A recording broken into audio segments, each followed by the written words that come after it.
Friends, स्वागत है आप सबका एक बार फिर से आपके अपने यूट्यूब चैनल में। मैं अभिषेक जैन आप सभी लोगों का वेलकम करता हूं। तो guys, first of all I am sorry कि बहुत दिनों बाद आपके लिए वीडियो लेकर आया हूं आईटीआई वाले बच्चों के लिए। और काफ़ी दिनों से काफ़ी सारे बच्चे रिक्वेस्ट कर रहे थे कि सर मैथ्स की नेक्स्ट क्लास लेके आइए, सर मैथ्स की नेक्स्ट क्लास लेके आइए। तो देखिए, लाइव क्लासेस तो पॉसिबल नहीं, क्योंकि काफ़ी दिनों बाद अचानक से वीडियो बना रहा हूँ तो बच्चे लाइव आ नहीं पाएंगे। इसलिए मैं ये वीडियो बना रहा हूँ और फिर आपको बनी बनाई वीडियो अपलोड हो जाएगी, तो आप लोग देखिएगा। और गाइस, अगर आप लोग चाहते हैं कि लाइव क्लास ली जाए तो आप लोगों को करना क्या है, आपको पता है कि ज़्यादा से ज़्यादा कमेंट करके बताना है मुझे, ठीक है। आप करना क्या है, बस ज़्यादा से ज़्यादा कमेंट करें कि सर लाइव क्लास लीजिए, हम लोग रेडी है। तो फिर अपन लोग उस हिसाब से टाइम डिसाइड करेंगे और फिर मैं आपके लिए वीडियो अपलोड करके ले आऊँगा। तो आज हम लोग पढ़ेंगे एसी तरंग रूपों से संबंधित गणनाएं। 2 चैप्टर हमारे कवर हो चुके हैं, तीसरा चैप्टर आज से हम लोग स्टार्ट करेंगे। एसी वेव्स का संबंधित गणनाएं, क्या क्या गणनाएं होती है। सबसे पहले बात करते हैं एसी वेव फॉर्म होती क्या है, ठीक है। पीडीएफ आपको टेलीग्राम ग्रुप पे मिल जाएगी। तो जो लोग भी चैनल पर नए हैं, चैनल सब्सक्राइब करके लगे, और टेलीग्राम चैनल पे अगर आप जाएंगे तो आईटीआई क्लासेस बाय अभिषेक जैन सर के नाम से अगर आप सर्च करेंगे तो आपको ऑल मिल जाएगा, ठीक है। चलिए अब आज की क्लास स्टार्ट करते हैं। देखिए, सबसे पहले बात करते हैं एसी वेव फॉर्म होती क्या है। तो देखिए गाइस, आई होप आप सभी लोगों को ये विजिबल होगा। ये है आपकी एसी वेव फॉर्म, ठीक है, इसे कहते हैं एसी। अच्छा, एसी वेव फॉर्म क्या होती है, किसी भी राशि का वोल्टेज या करंट का एक निश्चित समय अंतराल पर कंप्लीट की गई साइकिल, एक निश्चित समय अंतराल पर कंप्लीट की गई साइकिल को एसी वेव फॉर्म कहा जाता है, ठीक है। ये एसी फॉर्म है और इसे साइनोसॉइडल वेव फॉर्म कहा जाता है। ये अपनी पॉजिटिव और नेगेटिव एक्सिस, ठीक है, थोड़ा ऊपर नीचे बढ़ा है बट अपने इससे फर्क नहीं पड़ना। और इसी की 2 वैल्यू होती है। देखिए, ये एक पॉजिटिव वैल्यू होती है, ऊपर की तरफ क्या है, ये पॉजिटिव वैल्यू है, और ये इसकी नेगेटिव वैल्यू आती है, ठीक है। और यहाँ तक जो इसने अपनी साइकिल कंप्लीट की है गाइस, इसे कहते हैं पूरा टाइम। और एक चीज़ होती है फ्रिक्वेंसी, आपने सुना होगा अभी तक फ्रिक्वेंसी कई बार, आवृत्ति। तो एक निश्चित समय अंतराल पर, ठीक है, ये जो एक साइकिल होती है ना, ये यहाँ से लेके यहाँ तक एक साइकिल होती है, ठीक है। तो हम बोलते हैं भाई 1 सेकंड में कितनी साइकिल पूरी की। भाई 1 सेकंड में 50 साइकिल चलता है, 50 हर्ट्ज कैंसिल होते हैं। सो अब देखिए, ये मान लीजिए कि हमारे पास फ्रिक्वेंसी आपको समय निकालना है। तो भाई 1 सेकंड में 50 हर्ट्ज चलता है तो टाइम निकल जाएगा।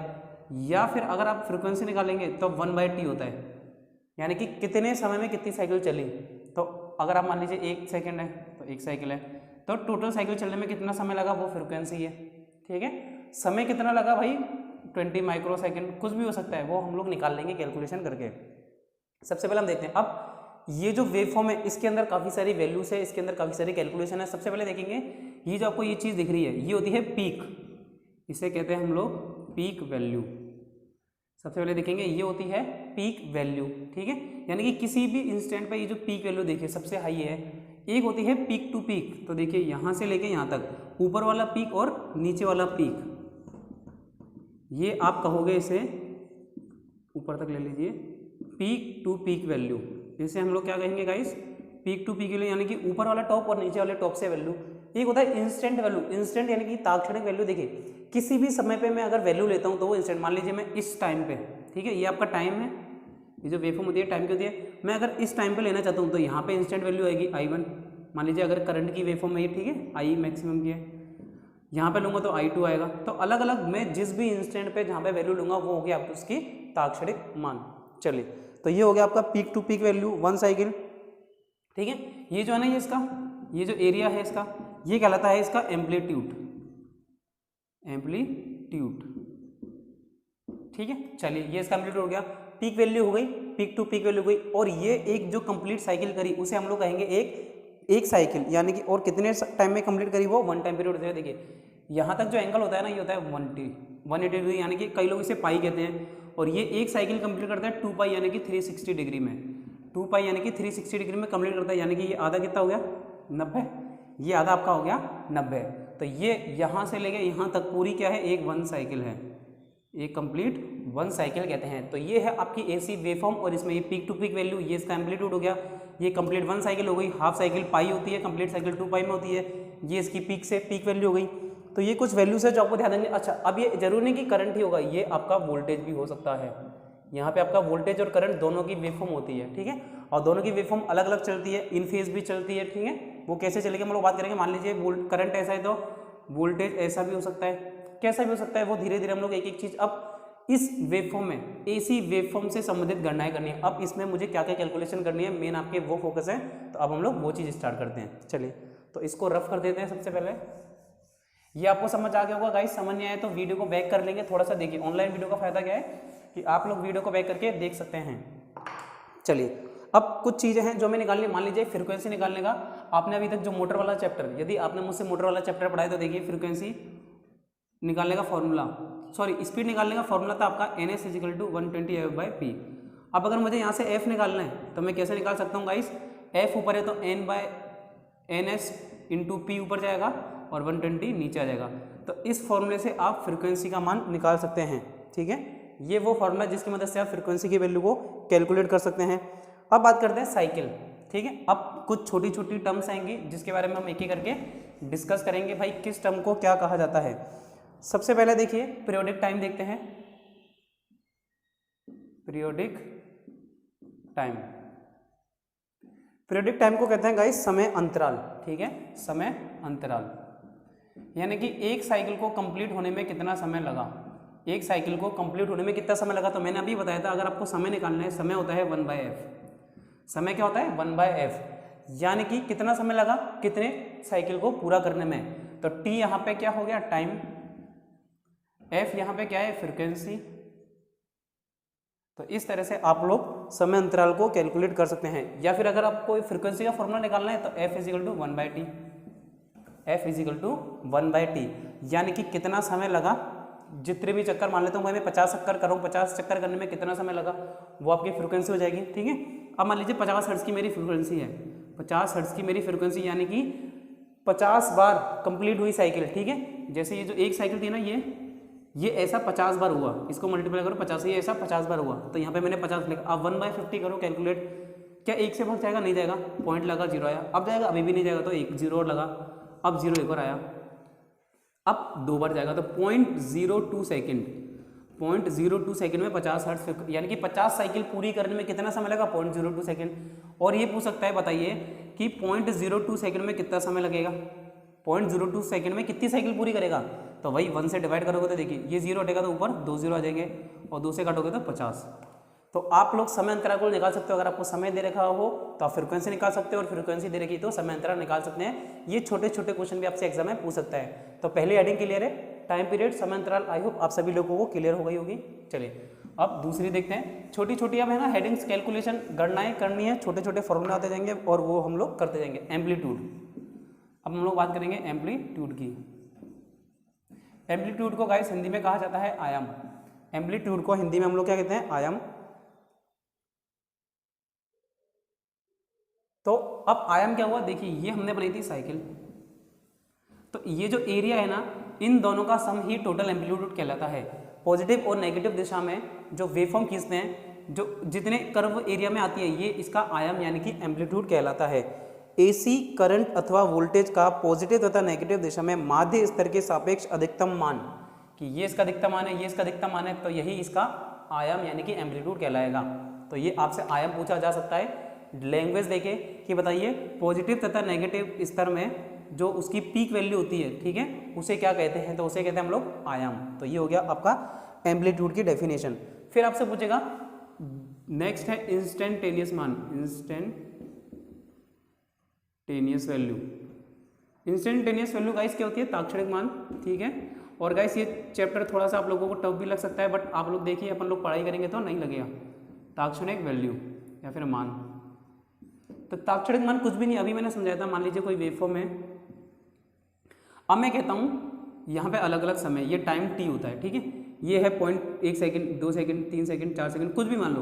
अब मैं कहता हूँ मुझे 3 सेकंड का मान चाहिए, तो 3 सेकंड को ऊपर लेके जाओ, तो ये मान इसका ताक्षणिक मान है। 2 सेकंड बोलता हूँ तो 2 सेकंड पे ये जो वैल्यू है ये 2 सेकंड का मान है।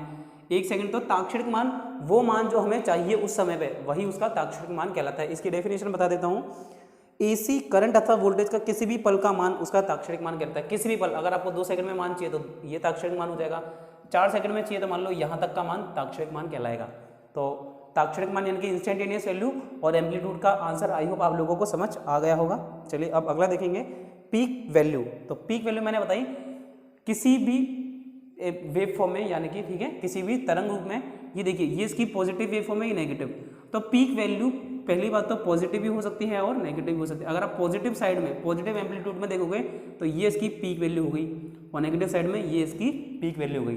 तो पीक वैल्यू की डेफिनेशन देखिए, एसी करंट अथवा वोल्टेज का पॉजिटिव तथा नेगेटिव दिशा में अधिकतम मान, चाहे वो पॉजिटिव दिशा में हो या नेगेटिव दिशा में अधिकतम मान ही उसका पीक वैल्यू कहलाती है। अब पीक वैल्यू के बाद आती है पीक टू पीक वैल्यू। तो पॉजिटिव पीक से लेके नेगेटिव पीक तक की वैल्यू को ही आप पीक टू पीक वैल्यू कहते हैं। ये होती है इसकी पीक टू पीक वैल्यू। तो ये सब चीज़ें क्लियर है, तो अब हम लोग आगे बढ़ेंगे।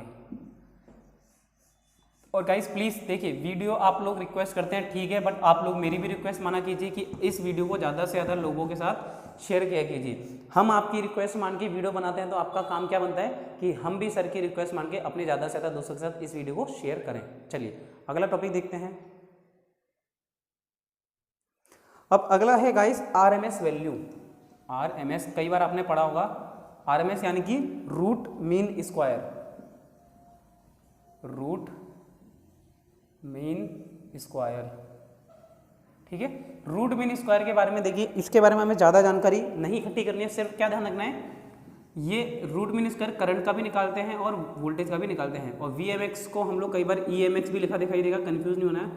तो रूट मीन स्क्वायर की वैल्यू क्या हो जाएगी, करंट की, मान लीजिए करंट आई मैक्सिमम है, ठीक है, सॉरी यहाँ लिखेंगे आरएमएस, अपन को क्या निकालना है, आरएमएस वैल्यू निकालनी है ना।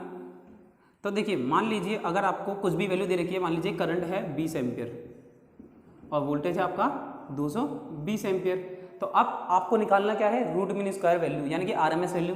तो क्या करेंगे, simply I maximum by root two, I maximum बटे रूट टू ही आई आरएमएस होगा। और इसकी वैल्यू क्या आएगी 0.707। देखिए 1/√2 करना तो आपका आएगा 0.70707 आई मैक्सिमम। इसी तरह से V maximum upon root two is equal to क्या हो जाएगा 0.707 वी मैक्सिमम। तो ये होगा आरएमएस मान। किसी भी चीज़ का आरएमएस मान अगर आपको निकालना है, वोल्टेज या करंट का ही निकालेंगे, तो आपको √2 से गुणा कर देना है, तो आपका आरएमएस में आ जाएगा सिर्फ इतना। एग्जाम में आपसे सीधे पूछेगा, बताइए किसी भी दी हुए सर्किट में आरएमएस वैल्यू क्या होगी, करंट की आरएमएस वैल्यू, तो आपको 0.7076707 आई मैक्स पे टिक करना है। और अगर वोल्टेज का पूछे तो 0.707 वी मैक्स का टिक करना है। ये चीज़ आप ध्यान रखेंगे। सो आई होप ये चीज़ आपकी समझ आ गई होगी। चलिए अब आगे बढ़ते हैं। अच्छा, कई बार गाइस ऐसा भी पूछा गया है कि पावर का रूट मीन स्क्वायर। अब पावर का रूट मीन स्क्वायर क्या हो जाएगा गाइस, पावर का तो देखिए ये हो जाएगा I R M S into V R M S, ठीक है। आई आर एम एस की वैल्यू कितनी थी, आई आर एम एस की value I maximum upon √2 into V R M S, V maximum upon √2। अब I maximum into V maximum ये हो गया I max into V max. अब √2 multiply होकर 2 हो जाएगा यानी कि 2। तो 1/2 I maximum into V maximum power के केस में। अगर आपसे पावर पूछता है आरएमएस की, तो I max into V max upon 2 आप लोग आंसर दोगे। तो ये था आपका root mean square. Root mean square देखिए दूसरे शब्दों में क्या कहें कि रूट मीन स्क्वायर वह मान है जो किसी दिए हुए समय में उतनी ही ऊष्मा उत्पन्न करता है जितनी कि उस समय में डीसी उत्पन्न करती है। किसी दिए हुए समय में, मान लीजिए कोई भी दिए हुए समय में उतनी ही ऊष्मा यानी कि हीट पैदा करेगा जितनी कि डीसी सर्किट करेगा कोई, ठीक है। ये होता है रूट मीन स्क्वायर। मान लीजिए वैसे सर्किट एसी है तो आई मैक्सिमम, मगर जब आरएमएस निकालने तो भाई थोड़ी कम हो गई ना भाई, ये पहले 5 से या 5 इंटू 0.707 होगा तो थोड़ा कम हो जाएगा। तो यही होता है रूट मीन स्क्वायर वैल्यू। यानी कि एसी करंट अथवा वोल्टेज का मान प्रति क्षण परिवर्तित होता रहता है। आपने देखा भाई एसी करंट वोल्टेज है, प्रति क्षण क्या हो रहा है, परिवर्तित हो रहा है। तो मापन एवं गणनाओं में अब देखिए ये मान था भाई पहले 20, 25, फिगर कभी भी सेम नहीं रहेगा। मान लीजिए 220 है तो 200 भी हो सकता है या 240 भी हो सकता है। इसीलिए हम इसका सिर्फ प्रभावी मान प्रयोग में लेते हैं और ये प्रभावी मान ही क्या कहलाता है, आरएमएस वैल्यू। तो आई होप आपको रूट मीन स्क्वायर की टर्म क्लियर हो गई होगी। चलिए ये क्लियर हो गई है, तो अब आगे बढ़ते हैं एवरेज वैल्यू के ऊपर।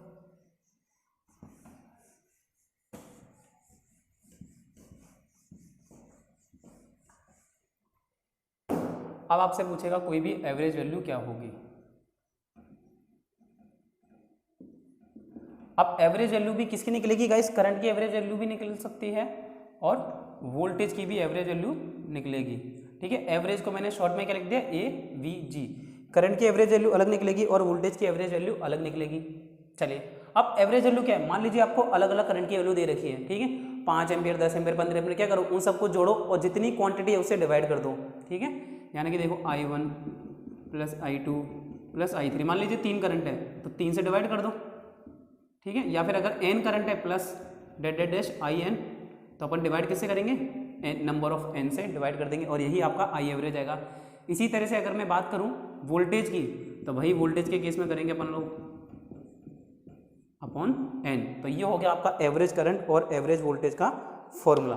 ठीक है, क्लियर है एवरेज वैल्यू और एवरेज करंट के बारे में। तो ये तो इतना इंपॉर्टेंट नहीं है, अपने RMS वैल्यू ज़्यादा इंपॉर्टेंट थी।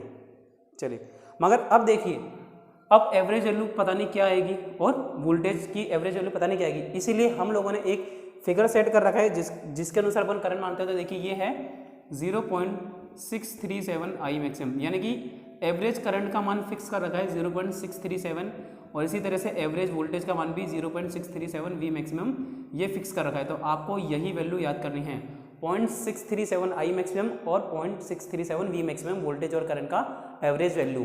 तो ये ध्यान रखना है। और RMS वैल्यू भी हमने निकाला था 0.707 I मैक्सिमम करंट के लिए और वोल्टेज का RMS मान क्या होगा 0.707 V मैक्सिमम।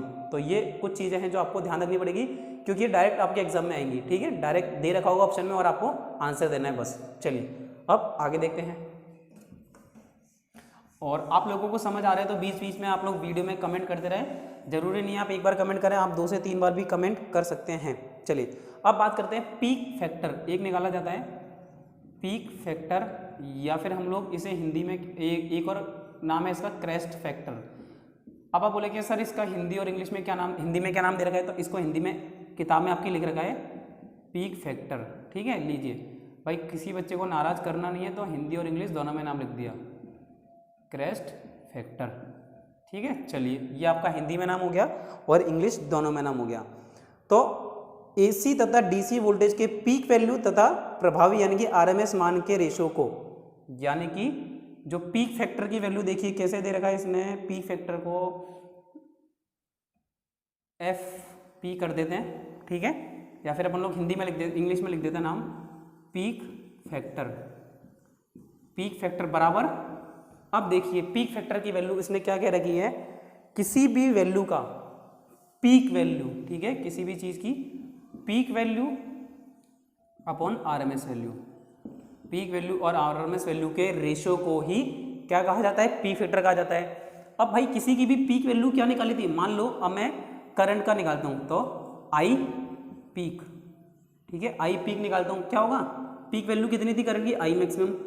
भाई I मैक्सिमम थी या नहीं थी करंट की। अब अगर वोल्टेज करंट का RMS वैल्यू क्या था 0.707 I मैक्सिमम, ये था या नहीं था भाई, RMS वैल्यू करंट की ये थी। अब I मैक्सिमम थे, I मैक्सिमम क्लियर तो कट गया तो क्या बचा 1.707। अब अगर आप इसे सॉल्व करते हैं तो आपका करेक्ट आंसर आएगा 1.414 क्योंकि ये क्या था, ये जो 707 ये क्या था 1/√2। अब अगर इसी के 1/√2 लिखोगे तो √2 पर जाएगा तो √2 की वैल्यू 1.414 होती है। तो करेक्ट आंसर आपका क्या आएगा भाई, आपसे सीधे सीधे पूछेगा बताइए पीक फैक्टर का मान कितना होता है या क्रेस्ट फैक्टर का मान कितना होता है, तो आप क्या लिखेंगे 1.414।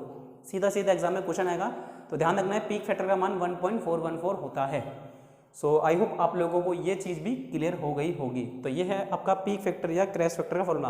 अभी करंट के रिस्पेक्ट में नहीं, अगर मैं वोल्टेज के रिस्पेक्ट में भी निकालूंगा तो क्या आएगा 1.414, चाहे करंट हो चाहे वोल्टेज हो, answer should be same, answer same ही रहने वाला है, आंसर में किसी तरह का कोई परिवर्तन नहीं होगा। चलिए, तो पीक फैक्टर और क्रेस्ट फैक्टर आई होप आप लोगों को समझ आ गया होगा। देखिए छोटी छोटी चीज़ है इसलिए मैं ज़्यादा टाइम वेस्ट नहीं कर रहा हूँ, जो जैसा है वो मैं आपको वैसा बता रहा हूँ, फालतू में टाइम वेस्ट नहीं करना है। अब एक चीज़ है पीक टू पीक वैल्यू, वो मैं आपको समझा चुका हूँ तो समझाने की आवश्यकता है नहीं। अब देखिए पीक फैक्टर के बाद एक आता है फॉर्म फैक्टर। फॉर्म फैक्टर भाई जिस तरह से पीक फैक्टर की वैल्यू फिक्स कर दी थी उसी तरह से फॉर्म फैक्टर की वैल्यू भी हम लोग फिक्स कर देते हैं। और ये फॉर्मूला क्या होता है, फॉर्म फैक्टर को हम लोग कहते हैं RMS value upon average value का रेशो।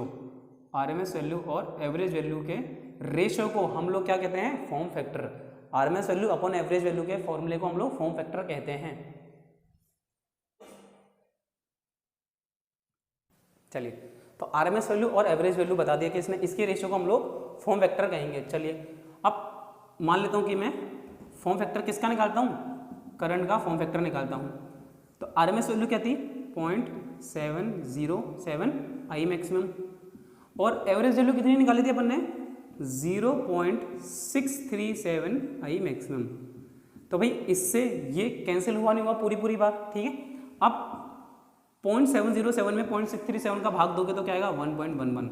आपके पास कैलकुलेटर होगा, आप लोग करके देख सकते हैं, 1.11 आंसर आएगा। अब अगर ये पावर फैक्टर करंट के रिस्पेक्ट में फॉर्म फैक्टर ये आया है, तो वोल्टेज के रिस्पेक्ट में फॉर्म फैक्टर कितना आएगा गाइस, ये भी 1.11 ही आएगा।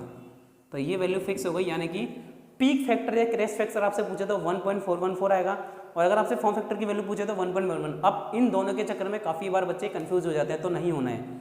इसी तरह से अगर आपसे आरएमएस वैल्यू पूछे करंट या वोल्टेज की, तो 0.707 आई मैक्सिमम या वी मैक्सिमम कुछ भी हो सकता है। एवरेज वैल्यू पूछे तो 0.637 आई मैक्सिमम, वी मैक्सिमम। तो चारों पांचों वैल्यू हो गई। अब आपको क्या करना है, दिमाग में इसको याद रखना है, अदरवाइज अगर हम भूल जाएंगे तो थोड़ा सा कन्फ्यूजन हो सकता है। चलिए, तो ये हो गया आपका फॉर्म फैक्टर। अब कुछ टर्म्स है जो मैं आपको समझा देता हूँ। फेज, सबसे पहली टर्म है फेज। फेज क्या होता है भाई एक करंट है, मान लीजिए करंट बह रही है, तो करंट इस दिशा में बह रही है, तो ये करंट का फेज हो गया। वोल्टेज इससे आगे या पीछे है, तो ये वोल्टेज का फेज हो गया। कई बार हो सकता है कि भाई ये करंट है और वोल्टेज इसी फेज में, तो फेज करंट या वोल्टेज जिस भी दिशा में बह रहे होते हैं या चल रहे होते हैं वो उसका फेज कहलाता है, वो उसका फेज कहलाता है। मान लीजिए भाई आपके घर में 3 फेज सप्लाई आ रही है, तो वो 3 फेज से वोल्टेज या करंट आ रहे हैं तो 3 फेज वोल्टेज हो गया, ठीक है। सिंगल फेज से आता है, एक वायर से आता है, तो उसे सिंगल फेज कहते हैं। तो करंट या वोल्टेज के प्रवाह होने की जो दिशा होती है, जिस दिशा से वो जिस मार्ग से आते हैं उसे फेज कहते हैं। अब कुछ चीज़ें होगी भाई, फेज है तो कुछ चीज़ें होती है इन फेज। कई बार क्या होता है गाइस, वोल्टेज और करंट इसको हटा देते हैं, जिस फेज में वोल्टेज है अगर उसी फेज में करंट भी होगा तो वो होगा आपका इन फेज। और अगर आपका वोल्टेज मान लीजिए यहाँ है और करंट उससे लैग कर रहा है, तो ये आउट ऑफ फेज है, और करंट यहाँ पे भी लैग कर सकती है। तो दोनों ही दिशा में अगर करंट और वोल्टेज एक फेज में नहीं है तो वो आउट ऑफ फेज कहलाएंगे। तो ये हो गया आपका इन फेज और आउट फेज।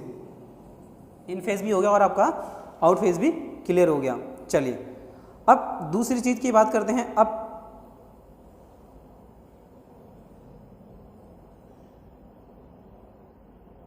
अब बात करते हैं लैगिंग और लीडिंग राशि, ठीक है।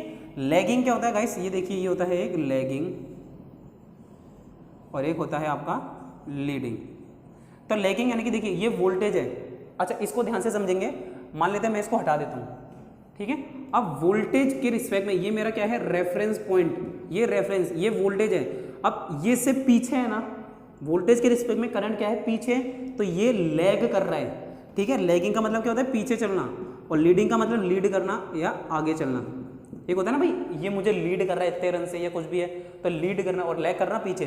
तो वोल्टेज के रिस्पेक्ट में करंट क्या कर रहा है, लैग। तो मैं क्या कहूँगा, करंट लैग वोल्टेज बाय, अब मान लीजिए इसका एंगल 30 है, by 30 degree, current lag voltage by 30 degree. चलिए, मगर मैं ये कहता हूँ कि यहाँ पे अब वोल्टेज था मान लिया, मगर अब करंट ऊपर की तरफ है। एक दूसरा डायग्राम है जहाँ करंट ऊपर की तरफ है, अब करंट क्या है, देखिए अभी भी ये रेफरेंस पॉइंट है, मगर करंट इससे पहले आ रही है, यानी कि करंट क्या कर रही है, लीड। तो क्या कहूँगा मैं, करंट लैग की जगह current lead voltage by 30 degree.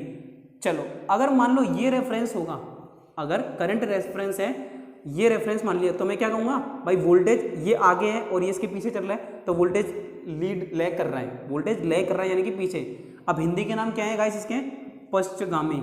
Lagging का नाम क्या है, पश्चगामी, और लीडिंग का नाम है अग्रगामी। आप लोगों ने अगर पढ़ा हो कई बार मोटर में, पश्चगामी अग्रगामी। हमको सीधा याद रखना है भाई, रेफरेंस पॉइंट से अगर कोई चीज़ पीछे है, आगे है, ये आगे है तो लीडिंग, और अगर पीछे है तो लैगिंग हुआ। ये हो गया लैगिंग और लीडिंग का कॉन्सेप्ट क्लियर, इतना सा था ये बस। चलिए, तो ये हो गया लैगिंग लीडिंग। एक चीज आती है आपसे तरंग दैर्घ्य यानी कि वेवलेंथ पूछता है कई बार, वेवलेंथ यानी कि तरंग दैर्घ्य। अच्छा, ये शब्द है कि जो मुझे अभी तक बोला नहीं था, मैं क्या पढ़ता हूँ, तरंग दैर्घ्य, जो भी है थोड़ा ना प्रोनाउंसिएशन का फर्क है। तरंग दैर्घ्य क्या होता है गाइस, ये जो यहाँ से लेके यहाँ तक की जो दूरी है, ठीक है, यहाँ से लेके यहाँ तक की दूरी है, इसे ही वेवलेंथ कहा जाता है। इसे लैम्डा से प्रदर्शित किया जाता है और ये इसका प्रतीक हो गया, इसका प्रतीक यानी कि सिंबल हो गया लैम्डा, और इसका मात्रक आप लोग मीटर में देंगे, ठीक है, इसका मात्रक किस में देंगे, मीटर का। तो आपसे पूछेगा बताइए एसी वेव के रिस्पेक्ट में वेव लेंथ का मात्रक क्या होगा, मीटर, प्रतीक क्या होगा, लैम्डा। देखिए ऐसे बनता है लैम्डा, ठीक है। तो ये हो गया आपका वेव लेंथ। चलिए अब बात करते हैं पावर फैक्टर की।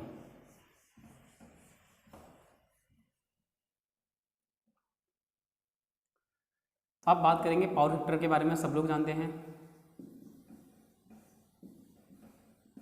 कि पावर फैक्टर क्या होता है और कैसे काम करता है। बेसिक जो फॉर्मूला दे रखा है इसका, पावर फैक्टर का वास्तविक पावर बटे एपरेंट या आभासी पावर, आभासी शक्ति, ठीक है, आभासी शक्ति यानी कि एपरेंट पावर। अच्छा इंग्लिश में कई बच्चे क्या बोलते हैं, वास्तविक यानी कि एक्टिव पावर और आभासी यानी कि एपरेंट पावर, ठीक है। तो real active power upon apparent power. अब वास्तविक पावर क्या होती है गाइस, VI cos फाई, और एपरेंट पावर होती है VI। अब VI से VI कट गया तो बचा क्या, cos फाई। तो यानी कि आपको पता है ना भाई, पावर फैक्टर को मैं किससे शो करता हूँ, पावर फैक्टर को हमेशा cos फाई के द्वारा शो किया जाता है, ठीक है। अब ये cos फाई हो गया, और cos फाई के अन्य कुछ फॉर्मूले भी हैं, जैसे कि R/Z। cos फाई का ये एक और फॉर्मूला है R/Z, यानी कि हाँ ये भाई ये पावर फैक्टर हो गया cos फाई, और cos फाई का R/Z लिखते हैं। इससे आप चाहो तो फाई निकाल सकते हो भाई, cos को इनवर्स में वहाँ भेज के।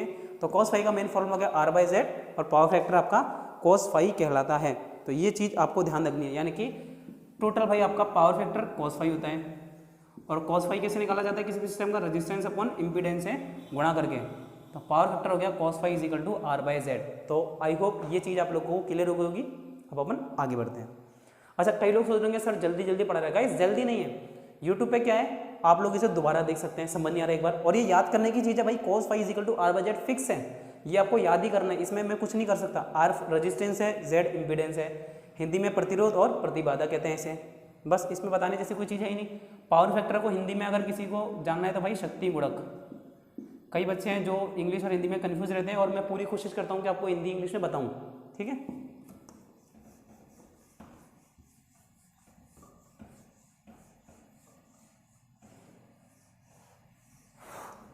चलिए ये हो गया आपका पावर फैक्टर।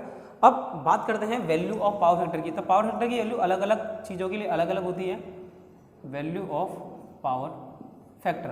अब पावर फैक्टर की वैल्यू अलग अलग चीज़ों के लिए अलग अलग कैसे हो सकती है। मान लीजिए पावर फैक्टर 3 वैल्यू होती है, यूनिटी, ठीक है, लैगिंग और लीडिंग। तो गाइस यूनिटी पावर फैक्टर कब होगा, जब भी कैपेसिटिव रिएक्टेंस का मान इंडक्टिव रिएक्टेंस के बराबर होगा, यानी कि XL बराबर XC। X, अब X क्या है, तो X होता है गाइस रिएक्टेंस, X कहते हैं रिएक्टेंस यानी कि प्रतिघात, ठीक है, ये प्रतिघात होता है, रिएक्टेंस होता है, ठीक है, रेजिस्टेंस की तरह होता है, सर्किट में लगा रहता है। रिएक्टिव पावर को कंट्रोल करने के लिए रिएक्टेंस का इस्तेमाल किया जाता है। अब XL is equal to XC हो गया। अब रिएक्टेंस दो तरह के होते हैं, कैपेसिटिव यानी कि धारीय, कैपेसिटिव और इंडक्टिव, ठीक है। यानी कि जब रिएक्टेंस के लिए कैपेसिटर लगा होगा तो कैपेसिटिव, और इंडक्टर लगा देंगे तो इंडक्टिव। तो जब इन दोनों रिएक्टेंस का मान बराबर होगा तब आपका पावर फैक्टर यूनिटी होगा। जब भी आपका लैगिंग कब होगा, जब इंडक्टिव रिएक्टेंस का मान कैपेसिटिव रिएक्टेंस से ज़्यादा होगा तो लैगिंग, और जब भी कैपेसिटिव रिएक्टेंस का मान इंडक्टिव रिएक्टेंस से ज़्यादा होगा तो लीडिंग होगा।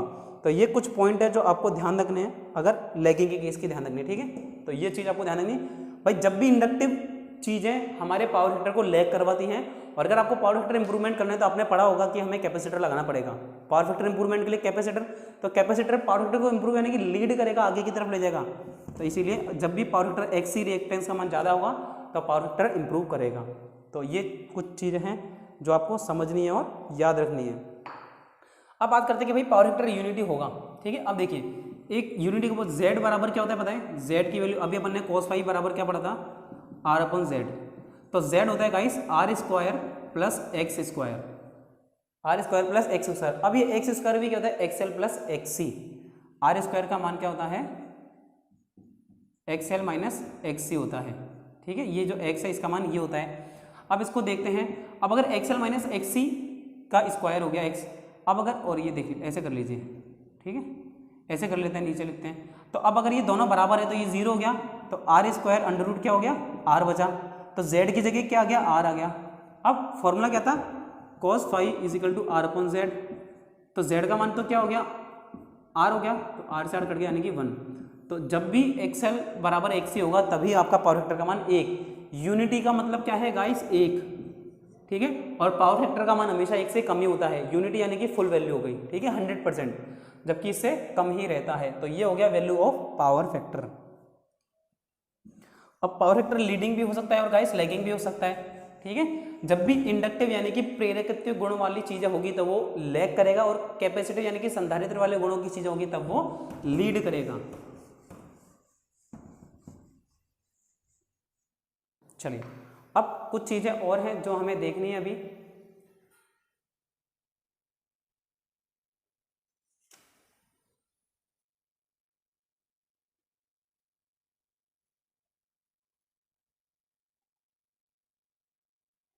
अब बात कर रहे थे जेड क्या है, तो जेड क्या है गाइस, इम्पीडेंस। जेड को हम लोग कहते हैं इम्पीडेंस यानी कि प्रतिबाधा। अब प्रतिबाधा जेड क्या था, under root R square plus X square, या फिर इसको ऐसे ना लेके हम लोग ऐसे लिखते हैं जेड स्क्वायर बराबर R square plus X square, यानी कि आर और जेड। अच्छा, इसकी यूनिट भी किस में होती है, ओम, इसका मात्रक ओम ही है, ठीक है। यानी कि जेड क्या है, इम्पीडेंस, करंट के बहाव में जो अवरोध है, कुल अवरोध, उसे इम्पीडेंस कहा जाता है। यानी कि रेजिस्टेंस और रिएक्टेंस दोनों करंट के फ्लो में अवरोध उत्पन्न करते हैं, तो वो कुल अवरोध ही आपका इम्पीडेंस यानी कि प्रतिबाधा कहलाता है। तो बस इतना सा फॉर्मूला है। मगर जब अपन इसको सिर्फ जेड चाहिए तो मैं क्या करता हूँ भाई, ये स्क्वायर उधर जाएगा तो अंडर रूट हो जाएगा, R square plus X square, R square plus X square. ये आपकी वैल्यू किसकी आ गई, अवरोध की, यानी कि इम्पीडेंस की वैल्यू आप लोगों के सामने हाजिर है। तो किसी भी एसी सर्किट में विद्युत धारा प्रवाह में विद्यमान कुल अवरोध को इम्पीडेंस कहते हैं। इसका प्रतीक क्या है, Z, ये इसका क्या हो गया, प्रतीक यानी कि सिंबल, और इसका मात्रक क्या हो गया, ओम, इसका मात्रक हो गया ओम। चलिए, अब ये हो गया इम्पीडेंस, समझ में आ गया। तो अब हम लोग निकालेंगे सी। अब मान लीजिए इंडक्टेंस अलग अलग तरह का है, मैंने अभी क्या बताया आपको, Z is equal to under root R square plus X square. तो भाई R तो R है, मगर X दो तरह का होता है, X दो भागों में बढ़ गया, इंडक्टिव और कैपेसिटिव। तो यानी कि जब रेजिस्टेंस के साथ इंडक्टिव होगा तब अलग निकलेगा, और कैपेसिटिव होगा तब अलग निकलेगा। अब देखते हैं, मान लीजिए किसी सर्किट में सीरीज आरएल सर्किट है, सीरीज आरएल सर्किट, ठीक है। सीरीज आरएल सर्किट का अर्थ क्या होगा गाइस, कि कोई भी आपके पास बंद परिपथ है, उसके अंदर एक तो आपका रेजिस्टेंस लगा है और इसके साथ इंडक्टिव, एल का मतलब क्या है, कोयल, कोयल लगी हुई है,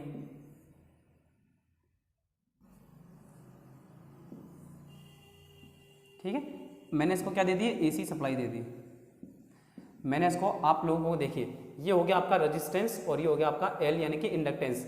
इंडक्टेंस की यूनिट किस में होती है, हेनरी, इसकी यूनिट होती है आपके हेनरी, ध्यान रखेंगे, ठीक है, हेनरी यानी कि, और इसका मात्रक अपन इसे एच से शो किया जाता है। इसे किससे शो करेंगे, एच से शो किया जाएगा। ये चीज़ अपन लोगों को विशेष ध्यान रखनी है। अब इस सर्किट में अगर इंडक्टर लगाए तो विद्युत धारा के वोल्टेज से पिछड़ने का एंगल 90 डिग्री। देखिए मैंने क्या बोला था, जब भी इंडक्टिव होगा तो वो लैग करेगा यानी कि पीछे हो जाएगा। तो अब जब आप इसका कर्व बनाओगे वोल्टेज के रिस्पेक्ट में, ठीक है, वोल्टेज के रिस्पेक्ट में अगर करंट का कर्व बनाओगे तो क्या होगा, ये लैग करेगी। ये जो टोटल करंट है ना, ये देखिए वोल्टेज के रिस्पेक्ट में क्या कर रही है, लैग। और वोल्टेज, रजिस्टिव वोल्टेज के रिस्पेक्ट में इंडक्टिव वोल्टेज भी 90 डिग्री लैग करेगा। कितना लैग करेगा गाइस, 90 डिग्री टोटल लैग करेगा। अब देखिए यहाँ इंडक्टिव रिएक्टेंस भी है और रजिस्टिव रिएक्टेंस भी है, यानी कि टोटल वोल्टेज कितना हो गया, V square is equal to क्या हो जाएगा, V L square plus V R square, ठीक है। अपने वो एक फॉर्मूला लगा देते हैं ना, वो फॉर्मूला लगा दिया, यानी कि कौन सा, पाइथागोरस प्रमेय वाला अपन ने एक फॉर्मूला इसमें अप्लाई कर दिया कि वी एल स्क्वायर और वी आर स्क्वायर। अब वी एल कितना हो जाएगा, वी एल का मान क्या हो जाएगा, देखिए v आपको पता है भाई, v इज इक्वल टू होता है आई आर, तो यहाँ से वी एल स्क्वायर क्या हो जाएगा, आई स्क्वायर एक्स आएगा, ठीक है। आर तो है नहीं भाई, इंडक्टिव में क्या है, ये है वाइंडिंग, तो इसे एक्स एल कहेंगे, एक्स एल प्लस आई स्क्वायर, सॉरी स्क्वायर तो आएगा नहीं, टोटल स्क्वायर, ये दोनों स्क्वायर आएंगे, आई स्क्वायर और आर स्क्वायर। अब ये हो गया। अब आई तो कॉमन है यहाँ पे, तो आई कॉमन ले लिया, अंदर क्या बचा, XL square plus R square.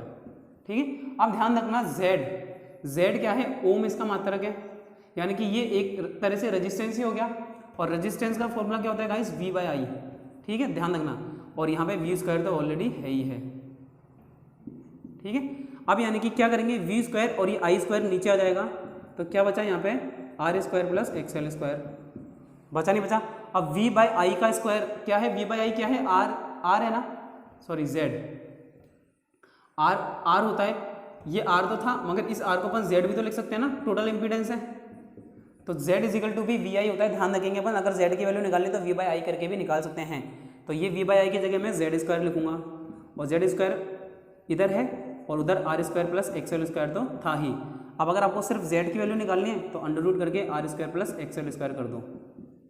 देखो टोटल वोल्टेज अगर आपको निकालना था यहाँ से पहले के, ठीक है, तो ये टोटल वोल्टेज v हो जाता, ये we L square plus V S square बराबर वी स्क्वायर, कर्ण स्क्वायर बराबर आधार स्क्वायर बराबर प्लस लंब का स्क्वायर, ये मैंने करा यहाँ पे।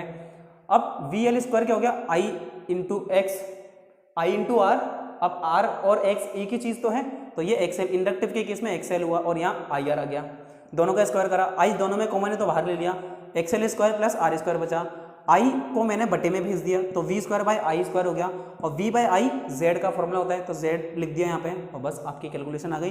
तो जब भी सीरीज में रेजिस्टेंस और इंडक्टेंस कॉइल लगी रहेगी तब आपका जेड का वैल्यू क्या आएगी, Z is equal to R square plus XL square.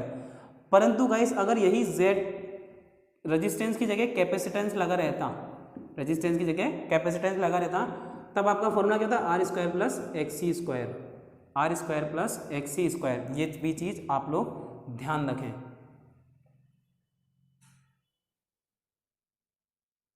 तो रेजिस्टेंस और इंडक्टिव के केस में ये चीजें रहती हैं, जब भी आर होगा तो ये होगा और एल होगा था ये चीजें हो जाएगी। चलिए, तो अपने को सिर्फ इतना ध्यान रखना है, अगर रेजिस्टेंस के साथ इंडक्टर लगाए तो R square plus XL square, और कैपेसिटर लगाए तो R square plus XC square. अब एक और सर्किट आएगा अभी तो पिक्चर में, ये ही नहीं एक और चीज आएगी। अब मान लेते हैं अगर किसी सर्किट में आर भी है, एक्स भी है और एल भी है, तीनों ही चीजें हैं for series R L C circuit. अगर series R L C circuit है तो कुछ इस तरह का डायग्राम बन जाएगा आपका, ये आर हो गया, ये एल हो गया और ये आपका सी हो गया। अब अपने को ज्यादा कुछ नहीं करना, इसमें सिर्फ अपने को वैल्यू किसकी ध्यान रखनी है, जेड की। तो जेड की वैल्यू गई X square plus XL square था, अब हो जाएगा XL square, sorry XL minus XC का स्क्वायर। अब यहाँ एक्सी माइनस एक्सएल भी हो सकता है, यानी कि जो भी संख्या बड़ी होगी वो उसमें से छोटा माइनस हो जाएगा, तो एक्सएल माइनस एक्सी भी हो सकता है, या फिर R square plus XC minus XL भी लिख सकते हैं। तो ये है आपका फॉर्मूला जेड के लिए जब आर एल सी तीनों एक साथ सर्किट में कनेक्ट होंगे। ठीक है, ये फॉर्मूला आपका होगा। तो ये था गाइस चैप्टर 3 एसी वेवफॉर्म से संबंधित गणनाएं कंप्लीट होता है आपका। अब इससे संबंधित न्यूमेरिकल बहुत आसान है, कुछ न्यूमेरिकल मैं आपको करके दिखाता हूं और बाकी के न्यूमेरिकल आप लोग करेंगे। सो गाइस ये मैंने आपके सामने कुछ क्वेश्चन लिख दिए हैं, पढ़ के सुन लेते हैं एक बार क्वेश्चन क्या कह रहे हैं। देखिए सबसे पहले क्वेश्चन कहता है कि किसी एक सर्किट में कोई ऐसी मशीन है जिसमें 230 वोल्ट पर वोल्टेज गिवन है, 230 वोल्ट पर 1000 एम्पियर की करंट प्रदान करता है। कितने एम्पियर की करंट, 1000 एम्पियर की करंट प्रदान करता है। पावर फैक्टर की वैल्यू कितनी हुई, 0.6। तो मशीन का आउटपुट ज्ञात करें 0.6 पावर फैक्टर पर। 0.6 पावर फैक्टर पर आपको मशीन का आउटपुट, तो सबसे पहले मशीन की रेटिंग पता होनी चाहिए। तो रेटिंग मशीन की क्या होती है, P = VI होती है। ठीक है, और इसकी जो यूनिट होती है वो kVA में होती है, ध्यान रखना kVA में, इसीलिए हमेशा 1000 से नीचे गुणा करेंगे, क्योंकि ये VI है तो 1000 से गुणा करेंगे जब भी तो वो kVA में आएगी। ठीक है, चलिए सो अब देखते हैं V कितना है आपका 230, I कितना है 1000 और नीचे 1000 से गुणा तो है ही, तो 1000 से 1000 कट गया, तो गाइस आपकी पावर कितनी आ गई 230 kVA, 230 kVA। अब इसने क्या बोला कि 0.6 पावर फैक्टर पर आपको इसकी आउटपुट ज्ञात करनी है, तो आउटपुट एट 0.6 पावर फैक्टर क्या करेंगे भाई, 230 × 0.6 कर दो, 230 गुणा 0.6 करोगे तो टोटल आंसर आएगा 138 किलोवाट। 138 किलोवाट। तो केवीए तो इनपुट था और किलोवाट आपका आंसर आया, किलोवाट आपका आंसर आया। तो ये हो गया, देखिए कितना इजी न्यूमेरिकल था। अब एक अगला न्यूमेरिकल देता है कि किसी सिस्टम में उसकी फ्रीक्वेंसी 1 हर्ट्ज है और उसका हेनरी जो इंडक्टर है वो 1 हेनरी का है। अच्छा एक चीज़ ध्यान रखेंगे, मैंने आपको बताया एक्सएल, तो गाइस एक्सएल का पूरा फॉर्मूला होता है 2 पाई FL, और XC भी समझाया मैंने आपको, तो 2 पाई F। सो गाइस ये चीज़ आपको समझ आ गई होगी, ठीक है। एक्सएल का फॉर्मूला क्या होता है 2 पाई FL, और XC होता है आपका 1/2 पाई FC। तो बस अभी क्या है गाइस, मैं क्या पढ़ाता गया और पता नहीं कब वीडियो स्टॉप हो गई और अपने आप बंद हो गई और मुझे पता नहीं पड़ा, तो ये मैंने सोल्व कर दिया और वो रिकॉर्ड ही नहीं हुआ। तो देखिए अब इस फॉर्मूले में एक्सएल निकालना, तो एक्सएल का फॉर्मूला क्या होता है 2 पाई FL, तो 2 की जगह 2, पाई की जगह पाई, F की जगह 1 और L की जगह 1, यानी कि 2 पाई बराबर आंसर आ गया आपका। तो 1 × 1 1, और 1 को 2 पाई से मल्टीप्लाई करेंगे तो 2 पाई, और 2 × पाई यानी कि 2 × 3/14 क्या हो जाएगा 56/28। तो ये आ गया आपका एक्सएल। ध्यान रखना रिएक्टेंस की, इम्पीडेंस की और रेजिस्टेंस की यूनिट होती है ओम। चलिए अब अगला न्यूमेरिकल देखते हैं हम लोग। एक न्यूमेरिकल कहता है कि किसी सर्किट में वोल्टेज की वैल्यू है 440, पावर है 500, आउटपुट पावर 550 वाट, पावर फैक्टर है 0.8, तो आपको करंट की वैल्यू ज्ञात करनी है। अब भाई करंट की वैल्यू निकालना बड़ा आसान काम है, क्योंकि आपको पता है पावर का फॉर्मूला क्या होता है BI cos फाई, ठीक है। हम लोगों को पता है, एक सेकंड मार्क कर इशू कर रहे हैं। पावर का formula guys VI cos phi होता है। तो मैं क्या करूंगा, मुझे करंट की वैल्यू कैसे निकालूंगा, यहाँ से भाई पावर के नीचे V cos फाई आ जाएगा, V cos फाई पावर के नीचे आ गया। बस पावर कितनी है आपकी 550, वोल्टेज है 440 और पावर फैक्टर है 0.8। बस अब इसको आप लोग कैलकुलेट कर लीजिए, और कैलकुलेट करने के पश्चात जो आपका आंसर आएगा वो है 1.5625 एम्पियर। तो ये क्वेश्चन इस तरह से सॉल्व हो जाएगा। अगला क्वेश्चन देखिए कितना इजी है। किसी सर्किट में रेजिस्टेंस, किसी इंडक्टिव सर्किट में रेजिस्टेंस है 2 ओम, इंडक्टेंस है 0.015 हेनरी, वोल्टेज है 200, फ्रीक्वेंसी 50 हर्ट्ज, तो पावर फैक्टर का मान। अब पूछा क्या है पावर फैक्टर, तो सबसे पहले पावर फैक्टर का फॉर्मूला R/Z होता है। तो मेरे पास R तो है मगर Z नहीं है, Z नहीं है ना। अब Z निकालेंगे। अब Z का फॉर्मूला था R² + XL², तो यहाँ पे भी R तो मेरे पास है मगर XL नहीं है, तो मुझे क्या निकालना है सबसे पहले XL। तो भाई XL का फॉर्मूला था 2 पाई FL, 2 की जगह 2, F की जगह पाई की जगह 3.14, F की जगह 50 और L की जगह 0.15। तो जब आप इसे सोल्व करोगे तो XL का मान आपका आ जाएगा 4.71 ओम, ठीक है। अब XL आ गया, तो XL को यहाँ पुट करो, तो R² + XL में XL की जगह XL पुट करा, R कितना था 2 का स्क्वायर यानी कि 4 हो गया। तो ये आपका आएगा 5.12 ओम, 5.12 ओम। अब 5.12 में यानी कि XL आ गया, Z आ गया आपका, Z आ गया ना, तो R/Z में Z का मान पुट कर दो। तो R तो 2 था ही और Z की जगह 5.12, आंसर आएगा आपका 0.39 cos फाई। तो गाइस ये कुछ इंपॉर्टेंट क्वेश्चन थे जो आप लोग करने थे, मैंने आपको बता दिए। अब आपके सामने मैं कुछ देखिए और क्वेश्चन है जिसकी PDF मैं आप लोगों को प्रोवाइड करवा रहा हूँ। आपको करना क्या है, उस PDF को अच्छे से पढ़ना है पहले तो, ठीक है, एकदम कंठस्थ कर लेना उस PDF को और सारे क्वेश्चन सॉल्व करना है। अगर कोई क्वेश्चन आपको समझ नहीं आता है तो आपको मुझे वो क्वेश्चन बताना है कि सर ये क्वेश्चन मुझे समझ नहीं आया, और कहाँ बताना है आपको। अगर मुझसे किसी भी तरह की बात करनी है तो आप मुझे इंस्टाग्राम पे फॉलो कर सकते हैं, AJ_, ये अंडरस्कोर है गाइस, ठीक है, डैश तो बीच वाला होता है, ये है अंडरस्कोर, AJ_ अभिषेक जी पे आप मुझे फॉलो कर सकते हैं और आप मुझसे बात कर सकते हैं कि सर ये क्वेश्चन समझ नहीं आया, फिर उसका सोल्यूशन मैं आपको बताऊंगा। तो गाइस ये था आपका 3rd चैप्टर कंप्लीट हो चुका है। नेक्स्ट वीडियो में हम लोग अपना 4th चैप्टर कंप्लीट करेंगे, और निश्चित रहिए मैथ्स का सिलेबस भी मैं आपका बहुत जल्द कंप्लीट करा दूंगा। सो वीडियो अच्छी लगी तो आपको पता करना है, वीडियो को लाइक करना है और अपने सभी ITI के व्हाट्सएप ग्रुप में शेयर करना है लगातार। थैंक यू गाइस, मिलते हैं अपनी नेक्स्ट वीडियो में।